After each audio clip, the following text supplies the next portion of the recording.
so many things to tell you. First off, we had a series of gorgeous days, and now we've got a series of rainy days.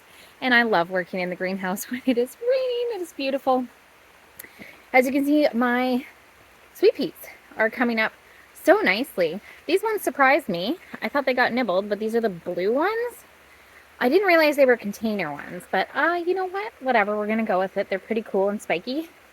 Got those ones coming up. As you can see, the stalk has coming up. The echinacea is coming up. Oh my God, it's so exciting. The lavender, no, delphinium is coming up. No, what is that one? Oh yeah, delphinium, I guess. That one's coming up. I think I saw a few echinacea are coming up. And what else did I see? So the columbine I have yet to spot. The lavender, I swear I saw the lavender. Oh, yep. I don't know if you can see. Teeny tiny little one right there. Right there. Little teeny tiny. And then delphinium is coming up down here. Yay. So things are happening.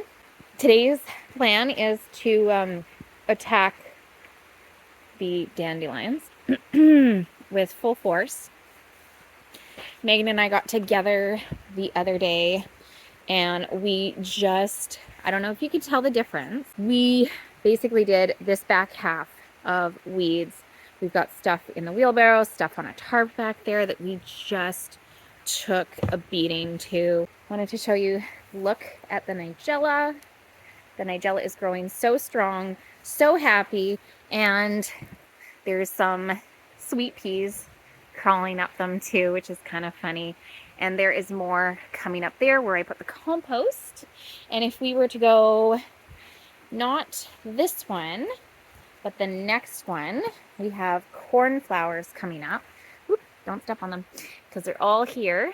These are cornflowers. You have to have such a discerning eye when you're looking in this garden. And these are more cornflowers, of course, in and amongst the clover and the dandelions. You can see all this greenery, this stuff. This is Basilia. In and amongst this, I swear, is more sweet peas. These ones I actually planted. Oh, last year I planted those Thai poppies. These are the Thai poppies. I did not like them, and they are back. They are very pretty, but they're not very great for cut flowers, so I'm deciding whether or not I want to keep them. But do you remember I did a cover crop? I did hairy vetch and barley. Well, if we have a little circulation over here, this one here, this is the vetch coming up strong, and in and amongst it you have barley. But we discovered something else while we were digging. I don't know if you can see that one. And let's see if I can find another one. And another one. These are sunflowers that have popped up all on their own. So good things are happening. And if you go back to my March vlog from last year and have a look at how dry and dead the greenhouse was. Thriving weeds is good. It takes a garden 3 years for you to get rid of the weeds that you don't want and put in the flowers that you do want.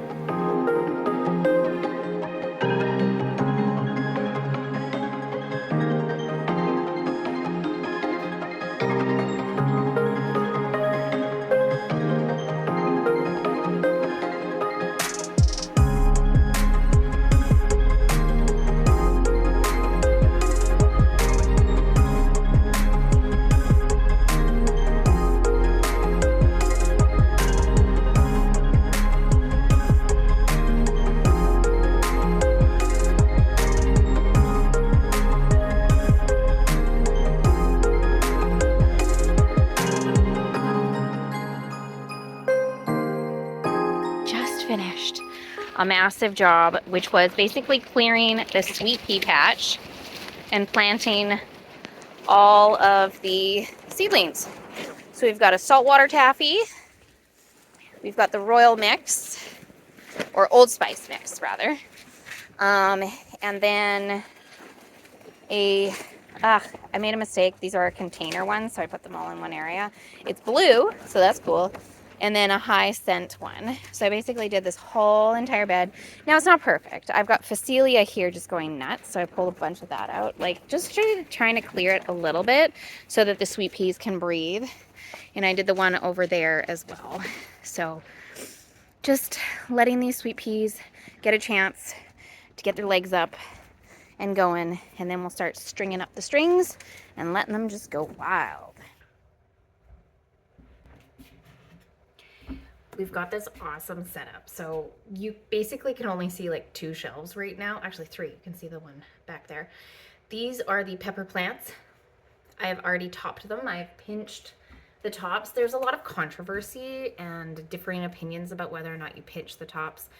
I just do because I've been told a lot of plants benefit from pinching the tops, that it stops sending energy to the top and growing and more to bush out, as well as to the roots to go deeper, which is also another reason why you bottom feed seedlings, so that they reach down and go deep.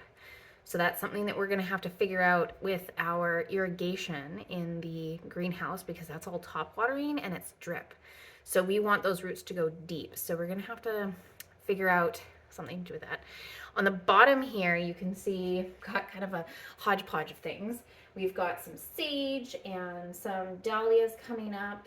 We've got some zinnias, some other pepper plants, and some marigolds, and more peppers. And let me walk you through. On the bottom here, we have more peppers. Now these ones, I do have to take the domes off of, and then I also need to pinch them.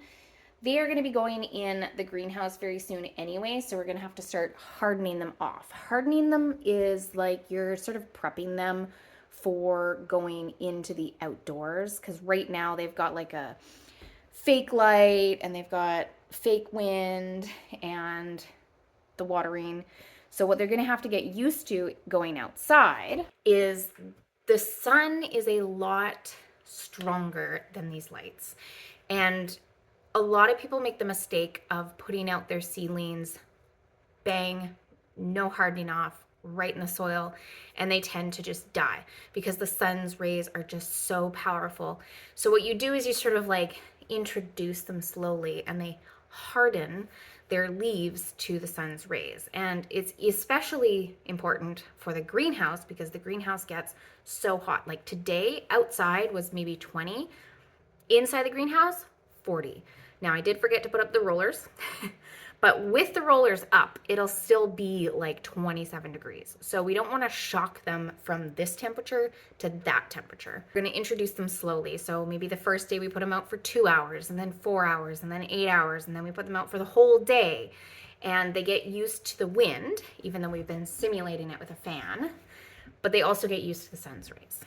Let's have a look at some more seedlings from where I was. These are all of my asters that I've got up. Now, they are, some of them not doing so well.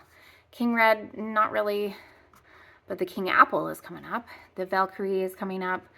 The Silver, Red Shades Yarrow is coming up. We've got some straw flowers coming up, all different straw flowers, this whole tray of straw flowers, because I had such a bad experience with them last year that I wanted to try them seedlings. We've got some pom-pom dahlias.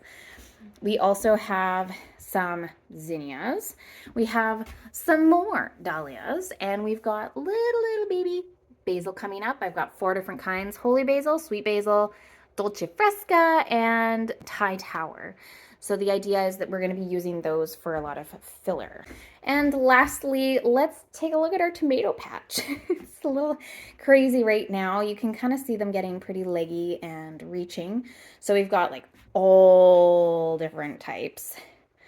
And some more over here. And now these ones are lupin. They just needed their own little one. These ones Megan's harvested herself. So she's pretty excited that a few of them came up. And those are going to be great perennials. Those are going to be lovely. But look at these beautiful tomatoes. And we've got some more dahlias here.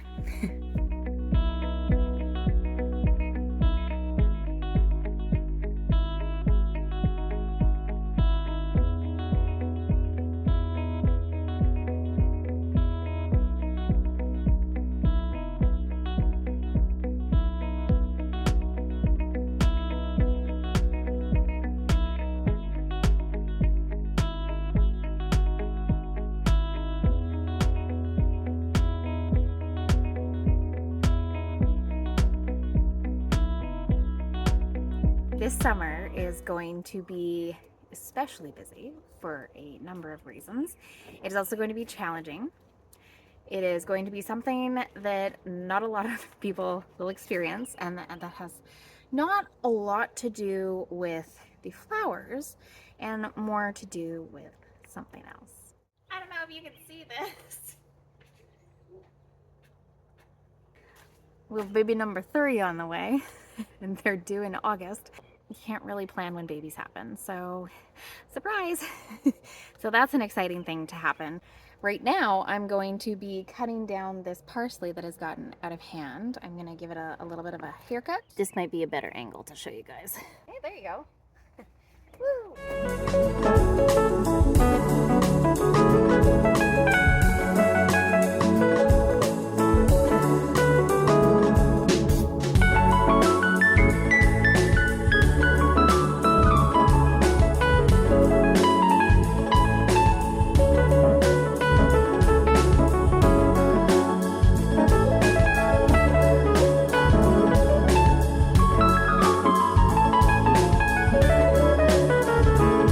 You wear eye protection.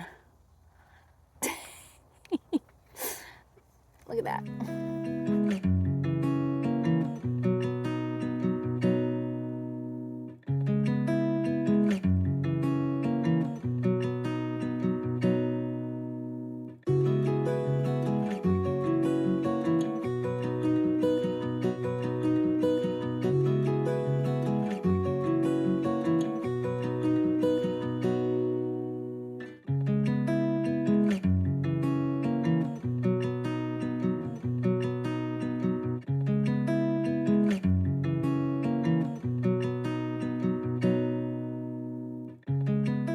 So this is where experience in identifying plants can actually help you.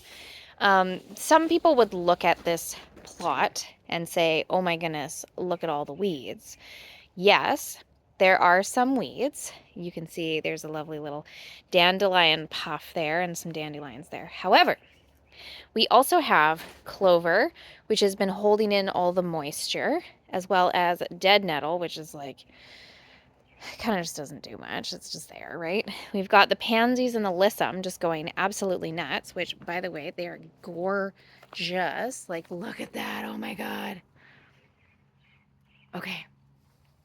And we've got some volunteer sweet peas coming up, which I'm sorry to say I might be pulling you up.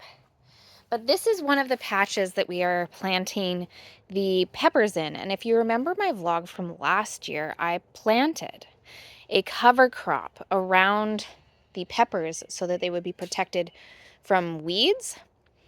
And you'll see here, same thing, it's the alyssum, and there's poppies coming up. So the poppies and the alyssum are the things that are from the cover crop. Same with this patch over here. It makes it easier to identify the spots. Now, we do have some grass that's coming in that's not wanted, but that's easy to pull up. What is going to happen is we are going to actually end up mulching a lot of these plants back into the soil, give it more nutrients. Right now they're holding all the soil together, the structure. It's adding nitrogen, it's adding all the nutrients and stuff while we wait to plant the peppers. And then we're going to put them into the soil, and that's going to help fuel the pepper plants for later. This is a type of gardening called regenerative. I can't say it. I will put it on the screen. And regenerative gardening is where you're kind of using the land with you instead of fighting against it. So you remember my whole journey with, well, it wasn't even a journey. It was more of like a self-questioning about whether or not I wanted to use landscaping fabric, and I ultimately decided on no, because it disintegrates and then you get microplastics in the soil, and that's not good. And I know it looks pretty, I know it's great, and people don't like to see this because they panic and they go, oh my goodness, there's so much to do, which guilty of, by the way. Identify some of these plants. I have some volunteer cornflower plants, not in the cornflower patch. The cornflower patch is actually right there. I let them go to seed, and then actually, if I can probably show you. that I pushed the plants down. So all of the dead plants, I pushed them down. All the seeds went back into the ground. The push down plants prevent weeds from coming up, but then the other, you'll see seedlings of the cornflower are coming up. Like, yes, there's a dandelion here, but look at how many cornflowers we have coming up all on their own. I did not plant these. I just took ones from last year and I folded them over. And this is one of those things that you do with regenerative gardening. It is sort of the lazy gardener's hack, if you will. Same thing with my nigella. My nigella is thriving. I folded it over. You can see some of them. The rest of them are hidden under this incredible stack. And then you can see more. I added compost and they're immediately seeding. So, like, tell me this isn't working. This is working. This is amazing. And I wish more people knew about this method. Not to panic when they see things like clover. Clover can be mulched in to feed your plants. Alyssum, it's great. It covers the ground. So don't panic. Maybe panic when you see the little fluff balls. We're going to deal with those right now.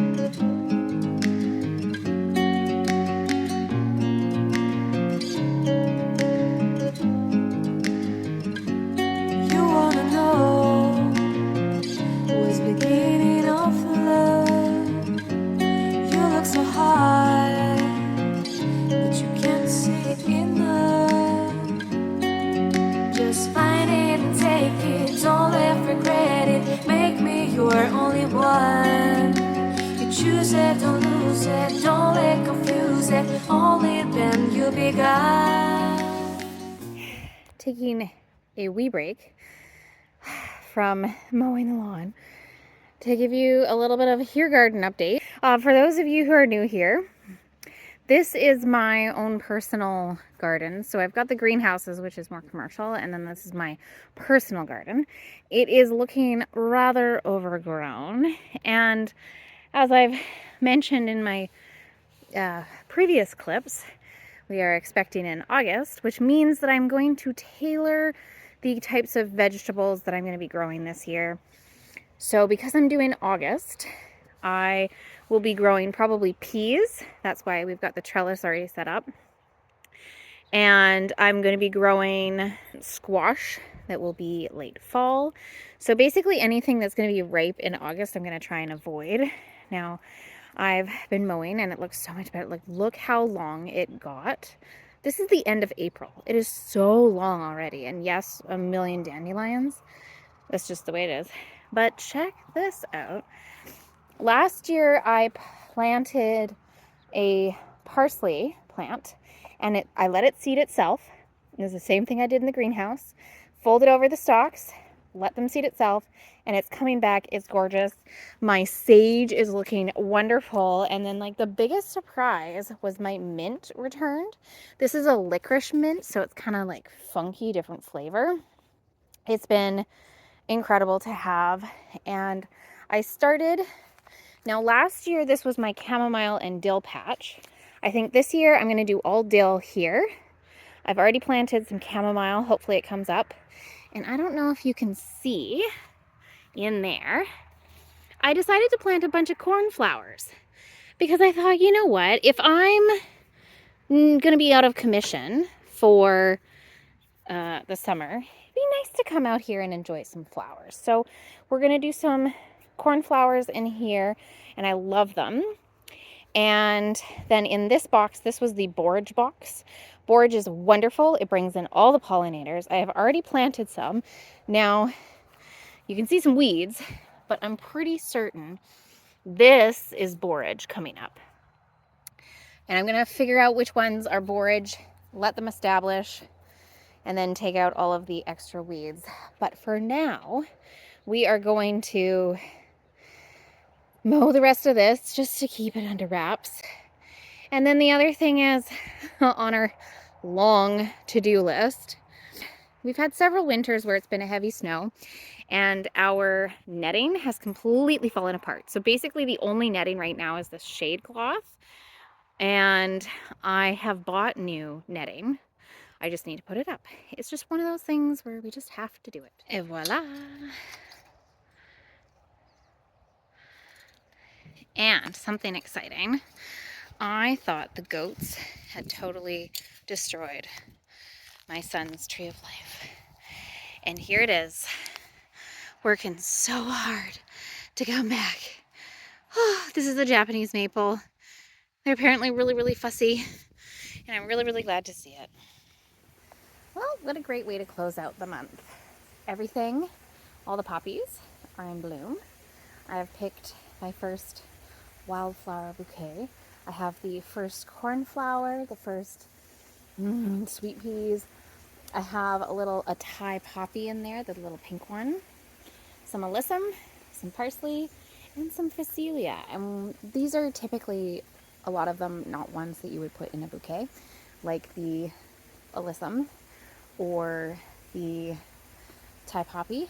But I'm going to bring this home and I'm going to enjoy all of this beauty. Look at that. Oh, look at that color. All of these beautiful colors.